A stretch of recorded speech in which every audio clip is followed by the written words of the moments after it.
Hello ನಮಸ್ತೆ welcome back to our YouTube channel. So ಇವತ್ತಿನ video ಬಂದು ಮಕ್ಕಳ ಟಿಫಿನ್ ಬಾಕ್ಸ್ ರೆಸಿಪಿ. ತುಂಬ ಸುಲಭವಾಗಿ ಒಂದೇ ಮಸಾಲದಲ್ಲಿ ಎರಡು ಬ್ರೇಕ್ಫಾಸ್ಟ್ ಮತ್ತು ಲಂಚ್ ರೆಸಿಪಿನ ಶೇರ್ ಮಾಡ್ತಾ ಇದ್ದೀನಿ. ಬೆಳಿಗ್ಗೆ ಅಮ್ಮಂದಿರಿಗೆ ತುಂಬ ಸಮಯ ಕಡಿಮೆ ಇರುತ್ತೆ ಅಲ್ವಾ, ಹಾಗಾಗಿ ಕಡಿಮೆ ಸಮಯದಲ್ಲಿ ಮಕ್ಕಳಿಗೆ ಟೇಸ್ಟಿ ಟಿಫಿನ್ ಬಾಕ್ಸ್ ಹಾಗೂ ಲಂಚನ್ನು ಹೇಗೆ ರೆಡಿ ಮಾಡೋದು ಅನ್ನೋದನ್ನು ಇವತ್ತಿನ ಈ ವಿಡಿಯೋದಲ್ಲಿ ಶೇರ್ ಮಾಡ್ತಾ ಇದ್ದೀನಿ. ಮಿಸ್ ಮಾಡದೆ ಎಂಡ್ ತನಕ ನೋಡಿ.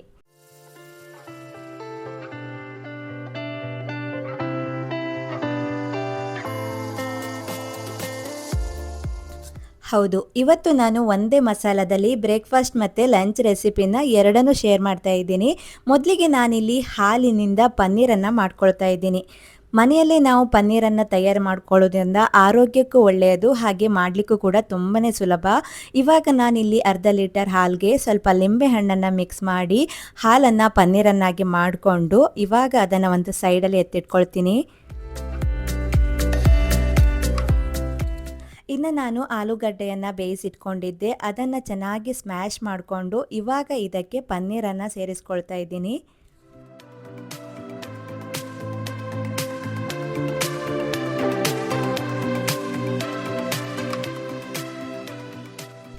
ಇನ್ನು ಇದಕ್ಕೆ ಚಿಕ್ಕದಾಗಿ ಹಚ್ಚಿರುವಂತಹ ಈರುಳ್ಳಿ ಹಾಗೆ ಚಿಕ್ಕದಾಗಿ ಹಚ್ಚಿರುವಂತಹ ಕೊತ್ತಂಬರಿ ಸೊಪ್ಪನ್ನು ಕೂಡ ಹಾಕ್ತಾ ಇದ್ದೀನಿ. ಜೊತೆಗೆ ನಾನಿಲ್ಲಿ ಮಸಾಲೆಗಳನ್ನೆಲ್ಲ ಸೇರಿಸ್ತಾ ಇದ್ದೀನಿ. ಚಾಟ್ ಮಸಾಲ, ಹಳದಿ ಪೌಡರ್, ಅಚ್ಚ ಖಾರದ ಪೌಡರ್ ಎಲ್ಲವನ್ನು ಸೇರಿಸಿದ್ದೀನಿ. ಜೊತೆಗೆ ರುಚಿಗೆ ತಕ್ಕಷ್ಟು ಉಪ್ಪನ್ನು ಕೂಡ ಇವಾಗ ಸೇರಿಸಿ ಚೆನ್ನಾಗಿ ಮಿಕ್ಸ್ ಮಾಡ್ಕೊಳ್ತೀನಿ.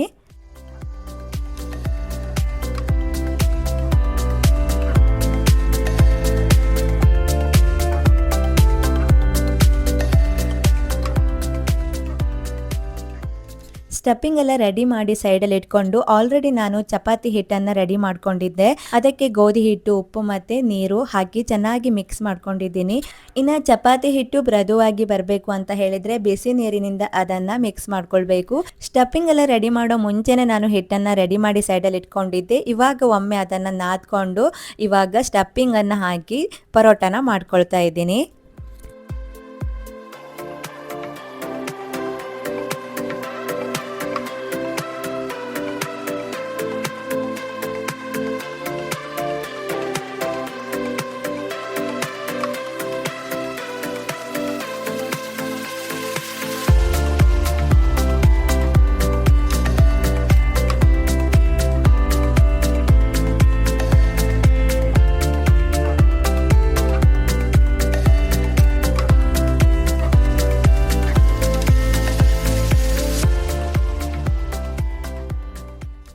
ಪನ್ನೀರ್, ಆಲೂಗಡ್ಡೆ ಅದರಲ್ಲಿ ಹೈ ಪ್ರೋಟೀನ್ಸ್, ನ್ಯೂಟ್ರಿಷನ್ಸ್ ಎಲ್ಲ ಇರೋದ್ರಿಂದ ಆರೋಗ್ಯಕ್ಕೆ ತುಂಬಾ ಒಳ್ಳೆಯದು. ಮಕ್ಕಳಿಗೂ ಕೂಡ ಅದೆರಡನ್ನು ಒಟ್ಟಿಗೆ ಮಸಾಲವನ್ನಾಗಿ ಮಾಡಿದಾಗ ತುಂಬ ಟೇಸ್ಟಿಯಾಗಿ ಬರುತ್ತೆ.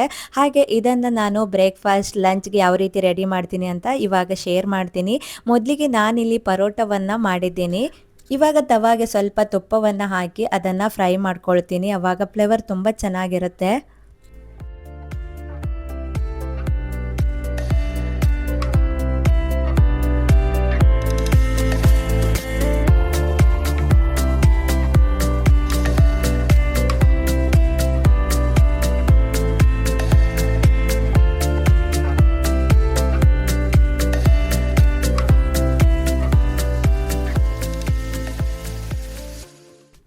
ಒಂದು ಕಡೆ ಪರೋಟ ಮಾಡ್ತಾ ಇದ್ದೀನಿ, ಇನ್ನೊಂದು ಕಡೆ ಇವಾಗ ನಾನು ಬ್ರೇಕ್ಫಾಸ್ಟ್ಗೆ ಇಲ್ಲಿ ಬ್ರೆಡ್ಡನ್ನು ಯೂಸ್ ಮಾಡ್ತಾ ಇದ್ದೀನಿ.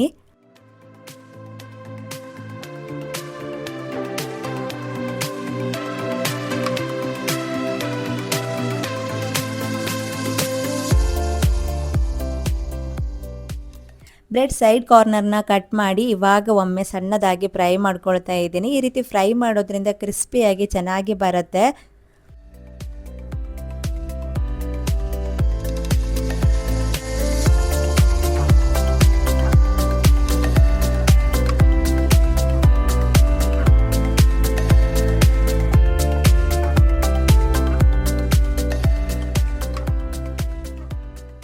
ಇದಕ್ಕೂ ಕೂಡ ನಾನು ಸೇಮ್ ಸ್ಟಫಿಂಗನ್ನು ಹಾಕ್ತಾ ಇದ್ದೇನೆ. ಹಾಗೆ ಇದ್ರ ಜೊತೆ ನಾನು ಸಾಸ್ ಕೂಡ ಹಾಕ್ತಾ ಇದ್ದೀನಿ. ಇದರಿಂದ ಇದೆರಡರ ಟೇಸ್ಟ್ ಕೂಡ ಸ್ವಲ್ಪ ಡಿಫ್ರೆಂಟ್ ಆಗಿ ಬರುತ್ತೆ. ಪರೋಟದ ಟೇಸ್ಟ್ ಕೂಡ ಡಿಫ್ರೆಂಟ್ ಇರುತ್ತೆ, ಹಾಗೆ ಈ ಬ್ರೆಡ್ ಟೇಸ್ಟ್ ಕೂಡ ಡಿಫ್ರೆಂಟ್ ಆಗಿರುತ್ತೆ. ಬ್ರೆಡ್ ಟೋಸ್ಟ್ ರೀತಿ ಸ್ಯಾಂಡ್ವಿಚ್ ರೀತಿಯಾಗಿರುತ್ತೆ. ಸೊ ಇವಾಗ ಇದನ್ನು ನಾನು ಎರಡು ಕಡೆ ಒಮ್ಮೆ ಫ್ರೈ ಮಾಡ್ಕೊಳ್ತೀನಿ. ಇದು ಬಂದು ಚಿಕ್ಕ ಸ್ಯಾಂಡ್ವಿಚ್ ಮೇಕರ್, ತುಂಬ ಯೂಸ್ ಆಗುತ್ತೆ. ಇದರಿಂದ ಡೈರೆಕ್ಟ್ ಆಗಿ ಬ್ರೆಡ್ ಸ್ಯಾಂಡ್ವಿಚ್ ಅನ್ನು ನಾವು ರವೆ ಬಳಸಿ ಕೂಡ ಮಾಡ್ಕೊಳ್ಬಹುದು. ಮುಂದೆ ನಾನು ಯಾವುದಾದ್ರೂ ವಿಡಿಯೋದಲ್ಲಿ ಅದನ್ನು ಶೇರ್ ಮಾಡ್ತೀನಿ.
ಫೈನಲಿ ಬ್ರೇಕ್ಫಾಸ್ಟ್ ಕೂಡ ರೆಡಿ ಆಯಿತು. ಸೊ ಒಂದೇ ಸ್ಟಫಿಂಗಲ್ಲಿ ಎರಡೆರಡು ರೆಸಿಪಿಯನ್ನು ಮಾಡಿದ್ದೀನಿ, ಲಂಚ್ಗೆ ಹಾಗೆ ಬ್ರೇಕ್ಫಾಸ್ಟ್ಗೆ. ಮಕ್ಕಳಿಗೂ ಕೂಡ ಇಷ್ಟ ಆಗುತ್ತೆ, ಹೆಲ್ದಿ ಕೂಡ ಇರುತ್ತೆ.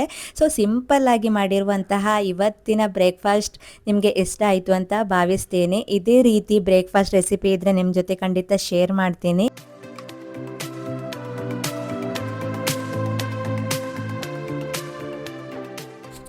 ಹಾಗೆ ನಾನು ಈ ಟಿಫಿನ್ ಬಾಕ್ಸ್ ಬಗ್ಗೆ ಆಲ್ರೆಡಿ ಶೇರ್ ಮಾಡಿದ್ದೆ. ತುಂಬ ಈಸಿ ಆಗುತ್ತೆ ನನಗೆ. ಬೆಳಿಗ್ಗೆ ಇಲ್ಲ ಅಂತಾದರೆ ದೊಡ್ಡ ದೊಡ್ಡ ಬಾಕ್ಸಿಗೆ ಅದು ಯಾವ ರೀತಿ ವೆರೈಟಿ ಹಾಕಬೇಕು ಅನ್ನೋದೇ ಅರ್ಥ ಆಗ್ತಾ ಇಲ್ಲ. ಸಿಂಪಲ್ ಆದರೂ ಕೂಡ ತುಂಬ ಆರೋಗ್ಯಕರ ರೆಸಿಪಿಯನ್ನು ಹಾಕ್ತಿದ್ದೀನಿ ಅನ್ನೋ ಒಂದು ತೃಪ್ತಿ ಇರುತ್ತೆ. ಸೊ ಫೈನಲಿ ಕೆಲವೇ ನಿಮಿಷದಲ್ಲಿ ಲಂಚ್ ಮತ್ತು ಬ್ರೇಕ್ಫಾಸ್ಟ್ ರೆಡಿ ಆಯಿತು. ಪನ್ನೀರ್ ಆಲೂ ಪರೋಟಾನ ನಾನು ಸಾಸ್ ಜೊತೆ ಸರ್ವ್ ಮಾಡ್ತಾ ಇದ್ದೀನಿ.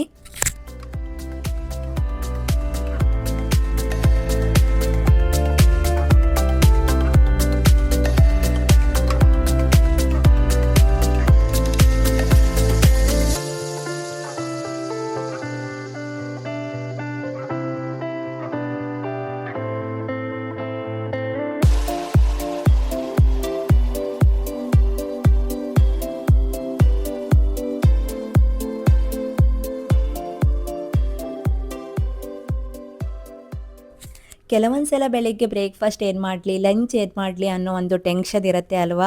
ಸೊ ಈ ರೀತಿ ರೆಸಿಪಿ ಎಲ್ಲ ನಮಗೆ ಸ್ವಲ್ಪ ಕಷ್ಟ ಅನಿಸಿದ್ರು ಕೂಡ ಆರೋಗ್ಯ ಅನಿಸುತ್ತೆ, ಬೇಗ ಕೂಡ ಮಾಡ್ಬೋದು ಅಂತ. ಸೊ ಇವತ್ತಿನ ಈ ವಿಡಿಯೋ ಇಷ್ಟ ಆಯಿತು ಅಂತ ಭಾವಿಸ್ತೀನಿ.